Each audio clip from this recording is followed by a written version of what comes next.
সবাইকে আমার পক্ষ থেকে জানাই শুভ স্বাধীনতা দিবস। দিনটা শুরু হয়েছিল বৃষ্টি দিয়ে। বৃষ্টি থামতেই আমরা সবাই কাজে লেগে পড়ি। প্রথমেই পতাকা উত্তোলনের জন্য পতাকাটা ভালো করে বেঁধে নিই, তারপরেই সবকিছু সাজাতে শুরু করি আমরা। জানো তো সকাল থেকে এত বৃষ্টি হয়েছে, ছাদটা একদম স্যাঁতস্যাঁতে হয়েছিল।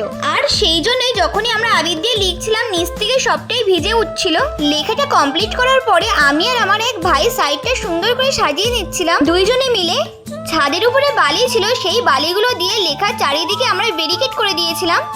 এই কাজটাও কিন্তু আমি আর আমার ভাই দুজনে মিলেই করেছি। সবকিছু করার পরে এর উপর থেকে দিয়েছিলাম 3 রকমের আবির। আমাদের সাজানো শেষ হতেই শুরু হয়ে যায় বৃষ্টি। ধীরে ধীরে বৃষ্টি হওয়ার জন্য আমাদের সাজানোটা খারাপ হয়ে যায়নি। বৃষ্টি কমতেই আমরা সবাই মিলে পতাকা উত্তোলন করি। আমাদের এই ছোট্ট করে স্বাধীনতা দিবস পালন করাটা কেমন লেগেছে তোমাদের? তোমরা অবশ্যই কমেন্টে জানাবে। সবার শেষে আমরা সবাইকে মিষ্টি দিয়েছিলাম। আজকে আমার ভিডিওটা এই পর্যন্ত। আজ তাহলে এসে দেখা হচ্ছে পরের ভিডিওতে। বাই।